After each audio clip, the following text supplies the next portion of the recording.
Imagine stepping into a cozy coffee shop for your morning brew, only to be met with sneers, insults, and a barista wielding a spray bottle like a weapon. They thought they could humiliate me and move on like it never happened. But what unfolded next flipped the script in ways they never saw coming. Let's dive into the chaos. My name's Tom Harper, 42, a guy who lives for a solid cup of coffee to kickstart the day. Nothing fancy, just good, honest Joe. After moving to a quiet little town on the edge of Texas, I found my spot, a charming cafe on Main Street with mismatched tables and the kind of vibe where baristas remember your order by day 2. But one morning, everything went sideways. I strolled in wearing my red MAGA hat, not thinking twice about it. I'm here for coffee, not a debate. The second I crossed the threshold, the place froze. Chatter died, mugs stopped clinking, and all eyes locked on me. The stares weren't subtle, some curious, others downright hostile.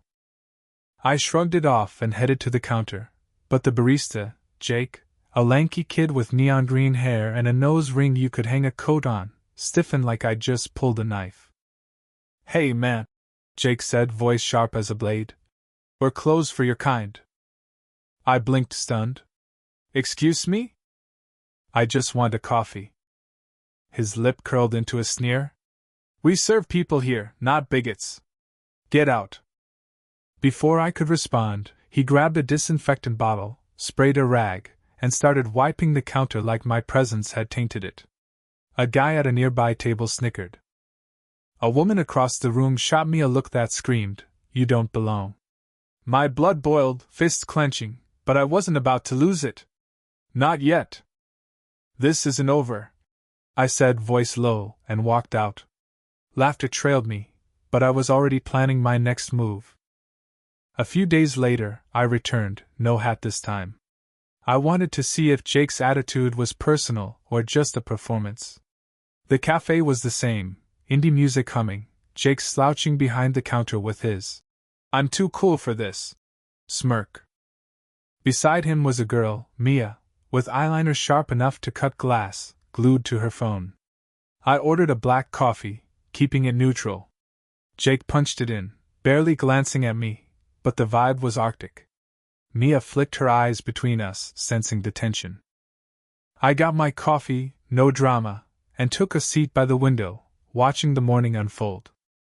Then, the door burst open, and in strode 2 men in crisp suits, big city types who didn't blend with the small-town crowd. The taller one, broad-shouldered and commanding, scanned the room like he owned it.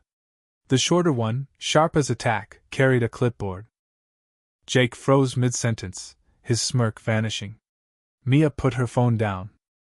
"Excuse us," the tall suit said, striding to the counter. "We're here for the new owner. Routine check and renovation plans." Jake's jaw tightened. "New owner? You've got the wrong place." The shorter suit raised an eyebrow. "No mistake. This cafe changed hands recently. You weren't informed?" Jake's face went blank, gears grinding. No. Everything's fine here. Totally under control." The tall suit's tone was ice. "We'll need to take a look around. And conduct an audit." The cafe went silent. Customers stared into their lattes, sneaking glances. Mia shifted, clearly rattled. I sipped my coffee, hiding a grin. Jake stammered about calling his manager, but the suits were already taking notes, sizing up the place like predators. I finished my drink, set the cup down with a deliberate clink, and leaned toward Jake. "Busy day, huh?" I said, flashing a knowing smile. "Good luck." He nodded, confused, as I walked out. The suits kept at it, and Jake looked like he was unraveling. Round 2 was mine. The next morning, the cafe was a pressure cooker. Jake and the staff were called in early for a meeting. No details given. Jake paced behind the counter, tugging at his apron like it could shield him. Mia leaned against the espresso machine, scrolling her phone but stealing glances at him. "You sure this isn't about that guy you kicked out?" she whispered. Jake scoffed, but his voice shook. "No way. Just some jerk with a bad attitude." This can't be about him. The door swung open, and the room froze. I stepped in, dressed in a sharp suit, a folder under my arm.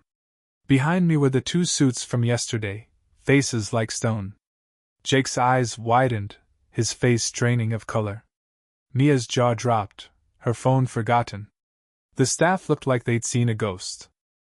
"Good morning," I said, my voice calm but dripping with authority. I smiled, but it was the kind that said I held all the cards. "Remember me?" Jake's mouth opened, but nothing came out. He looked like he was choking on his ego. "I'm Tom Harper," I said, holding up the folder. "The new owner." The room gasped. Jake's knees buckled, and Mia gave him a, "You're screwed. Look."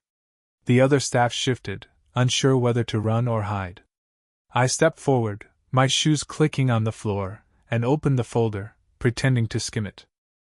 "My first visit here wasn't exactly warm," I said, locking eyes with Jake. "Got me wondering, do you treat all your customers like garbage, or was I special?" Jake stammered, a nervous laugh escaping.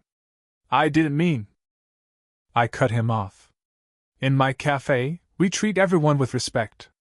No exceptions. Got it?" He nodded, swallowing hard. The room was so quiet you could hear a pin drop. "Here's the deal," I continued, voice like steel.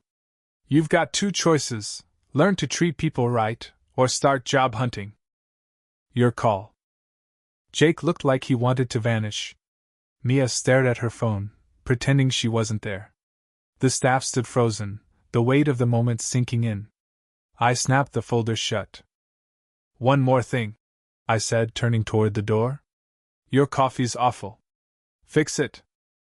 I walked out, leaving the cafe in stunned silence. Jake's career hung by a thread, and the staff knew things were about to change. The power shift was complete, and I'd made my point. But here's where it gets messy. What do you think? Was I too harsh on Jake, or did he deserve it? Should I have fired him on the spot, or was giving him a chance the right call? This story's meant to spark debate, so hit the comments and let us know, where do you stand on respect versus redemption? Have you ever faced a situation like this? Share your thoughts, and let's get the conversation rolling. Like and subscribe to keep these stories coming, and together, let's make waves for kindness and accountability.